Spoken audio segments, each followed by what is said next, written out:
concept is silly, ridiculous, a waste of time. They didn't want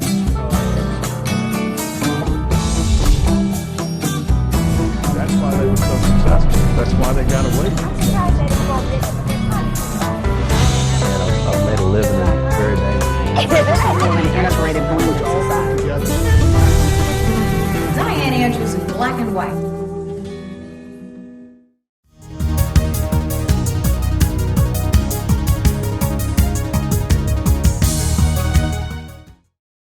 Welcome to Dianne Andrews in black and white. Thank you for joining us today, and I'm your host, Dianne Andrews. We've been doing some shows for you talking about COVID. We've done something, we just did a show last week with a little young lady who is going to Mars. Here from Baton Rouge, Louisiana, Alyssa Carson. That's a very interesting story about the space luggage they're making right now over in Germany and all the things to get us leaving in 2033 is when it's projected to leave for Mars. So I want to step it down a notch and give people, a lot of people come up to me since I do a television show, and I'm a writer. I've written 5 books. And they ask, well, why do you write? Do you make any money? I can tell you, no, I don't make too much money on writing. But it gives you your voice in print, if that's something that you want to do and you have a desire. I can't tell you how many people ask me that. So I wanted to put together a show of 2 other people who have put their voice in print too, with us today. And if you come on back to Dianne Andrews in black and white, I'll introduce you to those people and talk to you about, we all write about different subjects. So come on back to Dianne Andrews in black and white and let us help you find out what you may want to write about and then how you can do it. But don't look to get rich off it. Come on back to Dianne Andrews in black and white.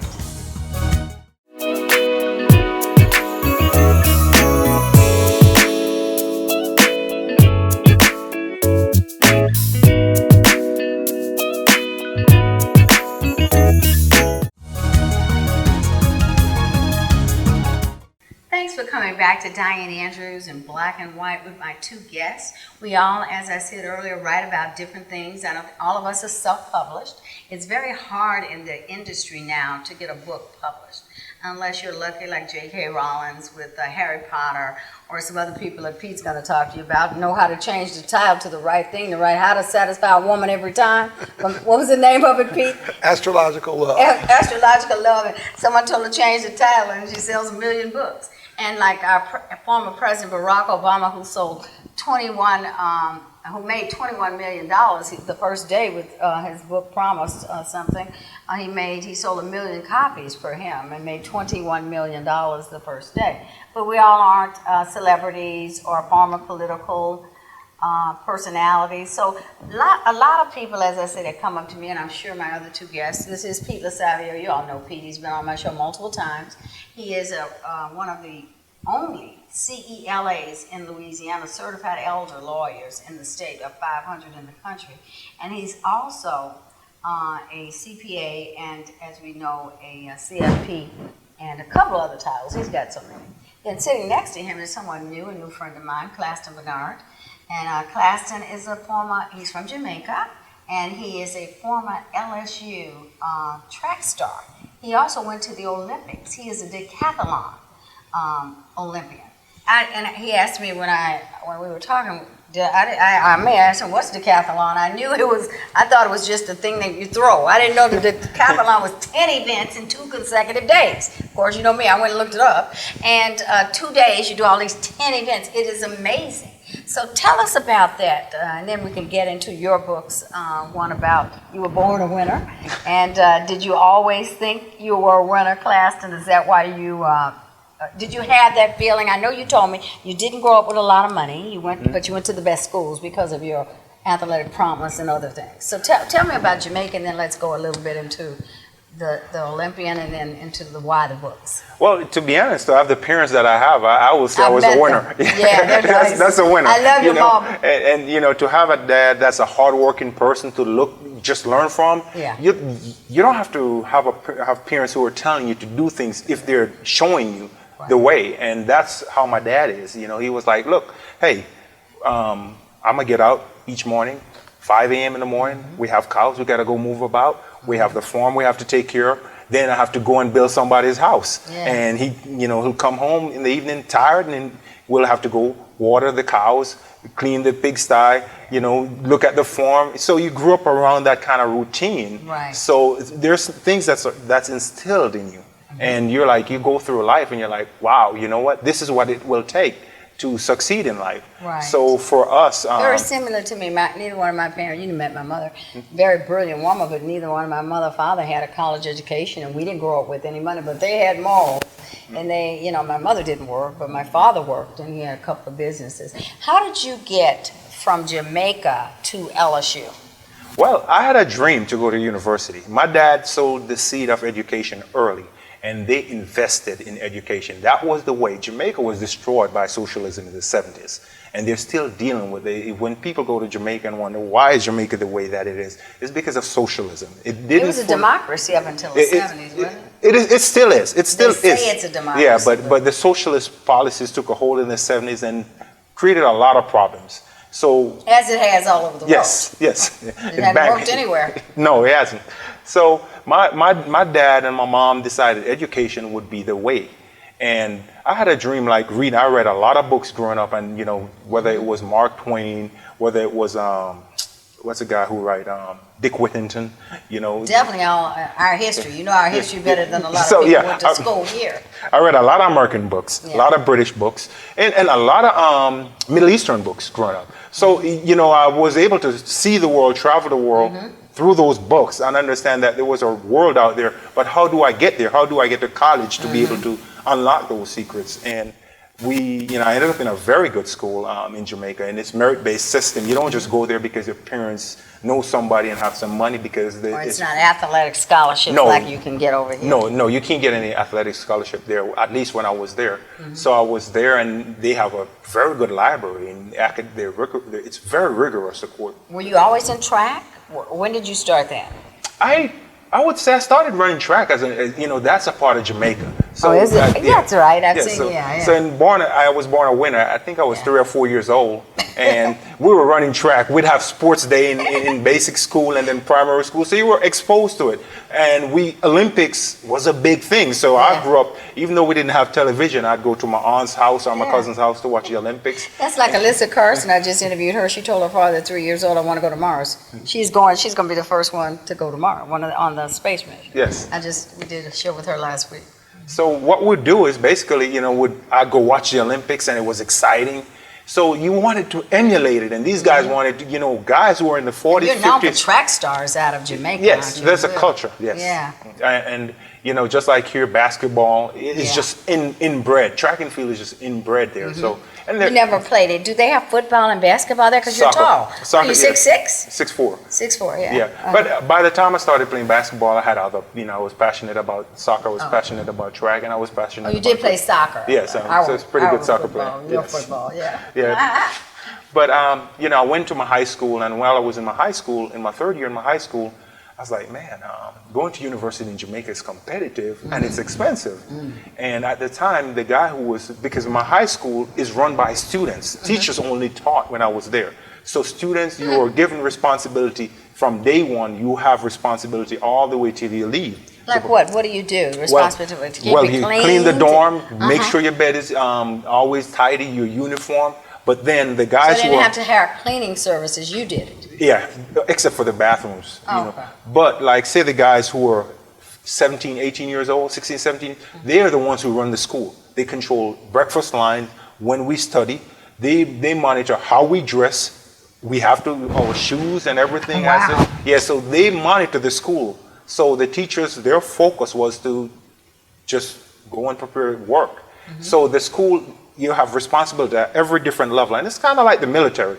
You have levels of respect. This was a special school, though, so it was different than just a regular school in Jamaica, right? It's the only all-boys school still in Jamaica. Yeah. And it was established in 1856 for... What's the name of it? Monroe College. Monroe. It's Monroe College High School. Is it named after somebody in America? No, it was named, in fact, it was named Potsdam. And after World War I, because Potsdam was one of the German towns that was highly involved in the war, they changed it to Monroe after one of the founders who dedicated a large endowment to establish the school.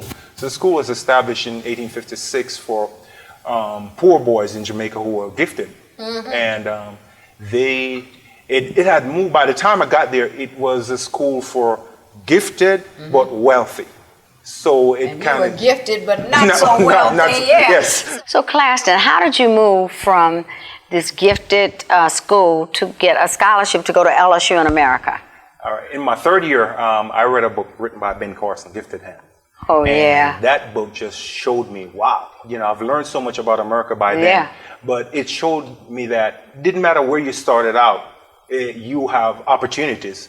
So I was like, man, I can go to universities in America. For people, that's Dr. Ben Carson, who is the secretary of HUD right now, who came from a very poor background. His mother refused to get any kind of aid. She washed floors to get him and his brother through school, and she fooled him like she could read when he wasn't doing well, and she had him read, and she would analyze what he said like she could read, and she couldn't read herself. He came from a very interesting, his mother had a lot of morals. You have to give her a lot of credit. Obviously, she was brilliant. It doesn't take a college degree to be brilliant, right? She fooled him.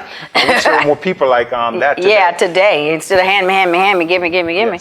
Yeah. So I read his book, and at the same time, there was a guy who was a very gifted sprinter at my high school, and because we're an academic school, people were just, man, he was phenomenal. He ended up making to the 1996 Olympics. He got a scholarship, an engineering scholarship to UT Arlington.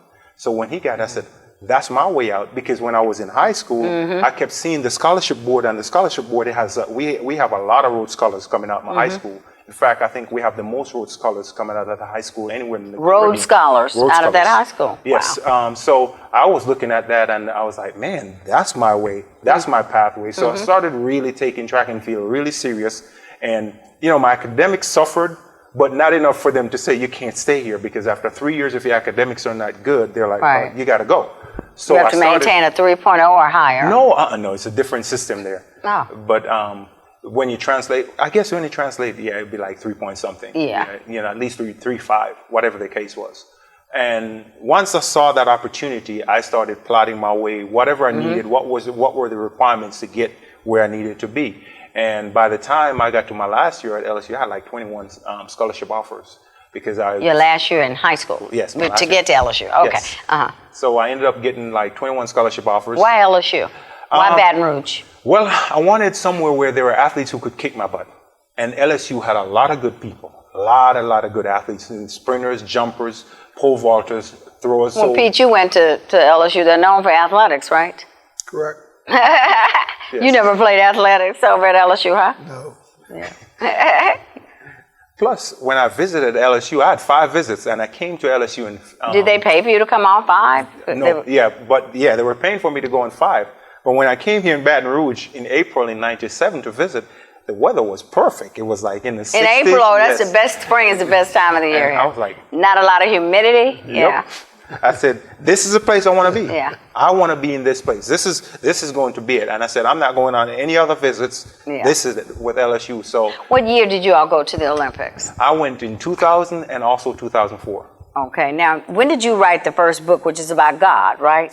This book is my last book. In fact, last one. That's the last one. So I thought Outcast my first was book the last. Outcast is the first book. Oh, okay. But this, I was born a winner. This was written, just had the draft, just been writing documenting my story. But this is the first book I actually ever published. What year did you write that one? This was, I started writing, taking notes in 2012. And one of the reasons... Being a conservative, you wanted to document the difference in the black community or in the world as a whole as being a conservative black person maneuvering through society. Well, I grew up in Jamaica again. I grew up in front of church. I grew up in a conservative environment. I grew up believing that, the Christian religion is a superior religion because of what Christ offered the world. What we call conservative to me is just pretty much normal. It's kind of the way the morals used to be in America, right? Right. I guess everybody used to be conservative.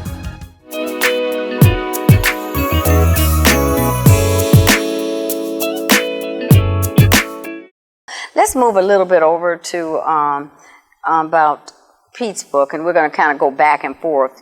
You have a series called You're Not Alone, and the reason I've told you about that, what we've gone through in the lockdowns. I think that the title is so relevant to now because suicide has gone up so tremendously, especially among the youth who feel like they're alone, even if they're living in a house with parents.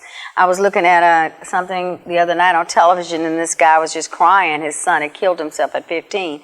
And he didn't know. He didn't realize that he was suffering so much internally. He wasn't he didn't have mental handicaps before. And the lockdowns, when he felt so, and they started going through some of his emails and stuff, and the lockdowns had isolated him so much, and he just felt like he had nowhere to turn. And I guess he knew it was nothing that the mother and father could do for him, and he ended up taking his own life. And from my book, the last book I've written is on COVID, Unmasking Covet, basically, and what really went on when we found out COVID hit our shores from China on January 14th, and what the administration did to get us to this vaccine in miraculous time. But I talk about the suicide, how it's gone up, and I've done a show with a psychologist also.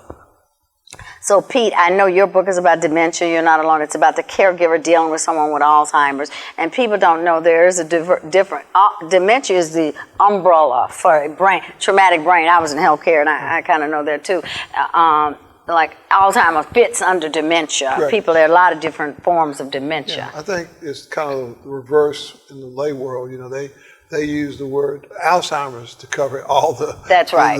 And they'll say, my mama got dementia. In fact, Alyssa Carson's father was here. Bert, who owns Pelican Broadcasting here, which we were aired on. And Alyssa's the little girl going to Mars, said when we did the show with her. And he was telling me his mother had dementia. I said, does she have dementia? Or did they do an MRI on her and were, some neurons had decayed, and that's really Alzheimer's, and they've given her any medicine that she definitely has Alzheimer's. I think people, I'm not talking about him per se, but I think a lot of people think if I say I got dementia, it doesn't sound as bad if I say they have Alzheimer's. Yeah. A lot of people don't know the difference between the two, that's a subset of dementia. Yeah, there are a whole different types of dementia. Right. And Alzheimer's is just one type, but right. It's the one that everybody knows and right. everybody uses, yes. But I've seen a lot of people, even in healthcare, when I was doing geriatric home health, they would say she has dementia, but she's taking Aricept. Aricept is for Alzheimer's. So, and people like to say that. I think the more negative connotation with the name Alzheimer's, a lot of people see. Yeah. Maybe in certain communities, I don't know. Yeah. But why, all of us are self-published. Why did you feel a need to write this? Is it because you go into the nursing homes with working with the elderly? Well, this book is co-authored with my wife. Right, Marie. Marie. Yeah. She's a registered nurse and a geriatric care manager. And, from dealing with our clients, we find that a lot of people, when they face an illness like this, they have a desperation. They're angry, they're frustrated. But I think the prevalent feeling is that there's no hope. No, there's no hope, there's no help. So we wrote this book. And well, there's three of them. There are 3 books. Yeah, 3 books. Yeah. To tell people that they're not alone. Mm-hmm. That there's people out there willing to help you. Often say, God is always with you. So you're never alone. But when people face something, a loved one having dementia or Alzheimer's, there's this feeling that they're all alone and that there's no help out there. And so we wrote the book to make people realize that there's help out there and try to explain where they can get help and what they need to do. Mm-hmm. Well, where do you suggest that people first go to for help? Because they're seeing a doctor, they're on medicine. Does the Alzheimer's associations, do they offer any programs for the caregivers? Yes. Because Bert he was mentioning that today, when you have Alzheimer's, it depends on which stage you are and how, some people are laughing and happy all the time with Alzheimer's. I had a psychiatric nurse program. We had many, many patients with Alzheimer's. And then some people get mad and they get mean. Then some people wonder. They used to have to strap them to their chairs. It's a terrible disease. Certain types of dementia, people get violent. Right. And Alzheimer's too, yeah. That traumatic brain syndrome that a lot of the athletes get. Yeah. And a lot of poor military guys get who risked their lives for us. Yeah, but I find that usually if you have family, family will help you. My mother used to all the time say, I didn't get any from my family. As you know, Pete, I got more. I remember when my mother had that surgery, Sue came up and came with me at 5 a.m. in the morning. Yeah. And the reason I came here is because my brother wanted to put my mother in the nursing home. Yeah, well, what my mother used to say is that one mother could raise 7 children, but 7 children can't take care of one mother. Yeah. I have no idea why she picked the number 7, but Let me tell you, I used to hear people say that, boys don't take care of mothers. I mean, home health, I definitely disagree. I've seen doctors whose mothers, they would come in and change the diaper and everything. I probably changed more diapers than a woman with 3 children, and my mother was a little bigger than me. So I was moving dead weight. Yeah. But and again, Diane, you can have 5 10 or 6, kids. You can have 5 or 6 brothers or sisters, but from my experience, usually if one child steps up and takes care of the parent, you're fortunate, you're blessed. Yeah. And sometimes maybe more, but usually it's only I'm going one. to tell you, I had my mother's sister. She had 7 children, and all of them stepped in to take care of her before she passed, and her husband. So it just depends on the children. I've seen where, being in healthcare so long, in geriatric, I've seen where guys take care of the mother or the father. I've seen it always. Yeah. Always. Like I said, good and the bad. Yeah, it's different for But I saw a lot of good with a lot of the family members in healthcare. It was amazing. Yeah. Like I said, usually you have those families that work together and they'll take a shift. Yeah, that's the way I've seen. Yeah, they took shifts and all. But I'd say it's more prevalent that just 1 or 2. You were an only child, That's correct. Yeah, so I remember you took care of your mother. I didn't know her, but you knew my mother. But I think when I got here, she was already gone on, your mother. Yeah. Yeah. Yeah. Well, but you had a sitter come in and everything. Yeah, so you wanted to give this. Do you all sell them or give them to people at nursing homes? How do we give them to our clients when they come in, because they come in and they're looking for some guidance. And so right, that's a wonderful thing. We'll give them, and sometimes we go out and do seminars. We'll give them. Yeah, I know Marie goes out and does some seminars and stuff. Like that. So it's mostly a book that we published. Like I said, it's not to make money. It's just to get the word out, to help people. And, if it can give somebody some guidance in trying to deal with. So you wanted to put a voice in print to help this sector of the population.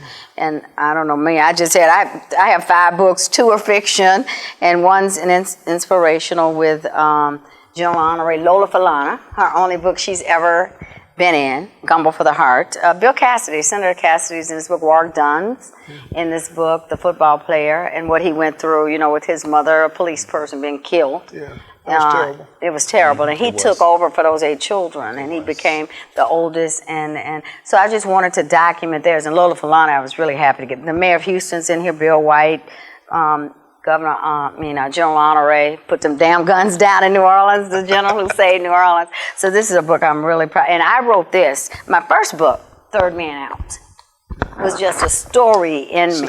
Yeah, this is my suspense. I just finished the sequel last year, I Have Revenge, doing a Hurricane Katrina. But my mother was sick, and then I was working in home health.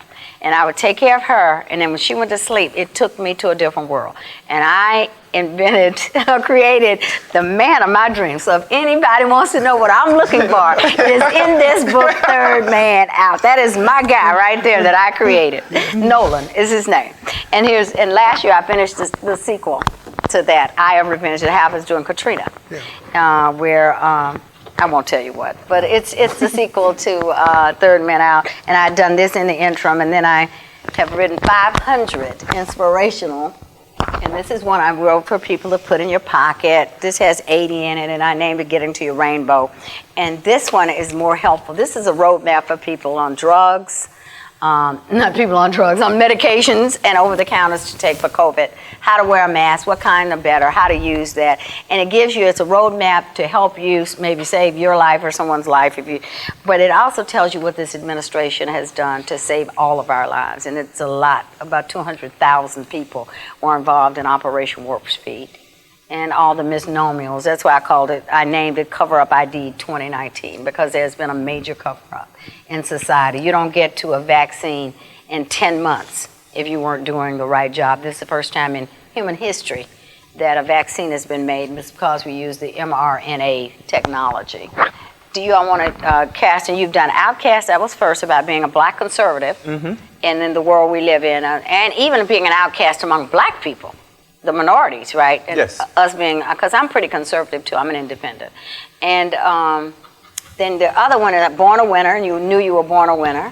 Yep. And then the first one was about your religious beliefs with God. Yes, it's whose voice do we hear? And with whose voice do we hear? A lot of times, like I was sharing with Peter, in the last event in 2004 Olympic Games, the 1500 meters, I had a game plan with my coach for the 1500. And that's the big one. You go the 100 meter, 400 meter, and then 1500 meter Yeah, in the decathlons. Yeah, I read that. Yes, it's the last event in the Yeah. decathlon. It's, you've been hurting. We've been out there for, the first day of the decathlon, I think we spent almost 18 hours on the track. That's how long, because of all the stuff they have going on. And then the second day was almost another 16 hours. So your body's hurting, you in pain, and you have to go out there and try to run at a mile, a 4.5 minute mile pace, in that Brutal. So, and a guy my size, I'm 6'4", 220 pounds, so it's a lot to drag around the track almost 4 times. And my coach had said, look, you are going to run from the back. We're preparing you to run from the back. You're strong, you're fast, but you can run from the back. Normally, I would run from the front and just hold on. Let everybody catch me. They're the faster 1,500 meter runners. So they said, at 600 meters to go, you need to kick and take it home. Well, I'm running the race, hitting all the markers, doing what I'm supposed to do. And at 600 meters, something said to me, you're tired. Don't go yet. Wait till 400 meters. I could almost hear it saying that to me. And I said, okay, I'm going to wait till I get to the 400 meter mark. And I waited to go at the 400 meter mark. When I got to the 400 meter mark and started going, I'm like, I'm not that tired. And That sounds like that horse. Oh, Lord, I love that horse story. Who won the, what's his name? The horse that won the Kentucky, weren't all 3. What do you call when you're in the Kentucky? Triple Crown. Triple Crown. The Triple Crown. What was the one in the 60s, 70s who won the Triple Crown? The Secretariat. Secretariat. He used to hold back and rest and then he'd come and catch you. The voice told you to wait for that reason, right? It was whatever it was telling me, but what happened at the end, I was in 6th position going into the last event. And being in 6th position in the Olympics, you're competing with the top 40-something guys in the world. And you at least want to maintain that. And I ended up kicking too late. I ran a good time, but that cost me from 6th to 9th. I fell from 6th to 9th So position. it cost you to listen to the voice. The voice. The voice And wasn't telling you to wait and then give it. It was the mind of confusion, and that's what happened in the garden. The woman heard that voice. That wasn't the voice of God. It was a voice of deceit. It was a voice promising the you apple something. in the garden. In the Garden of Eden. It was a voice of deception. And so many times you hear people saying they hear this, they hear that. But how do you know how to distinguish between the voices? Well, I don't listen to my thoughts anymore because your mind can't create. But sometimes the voices are telling you some good things. Have you had that experience when you hear inner voices? Well, as you know, I usually go on retreat. Yeah. Silent retreat, and That's tough. Yeah, you're Catholic. Yeah, I'm Catholic. And I used to date a guy who used to go to those retreats where you couldn't talk for so many days. Yeah, well, but when you're quiet like that, you can hear God. Yeah. You get away from all the noise of the world. Yeah, he said that too. Thank you very much for watching Dianne Andrews in Black and White. And remember, between black and white, there are always shades of gray.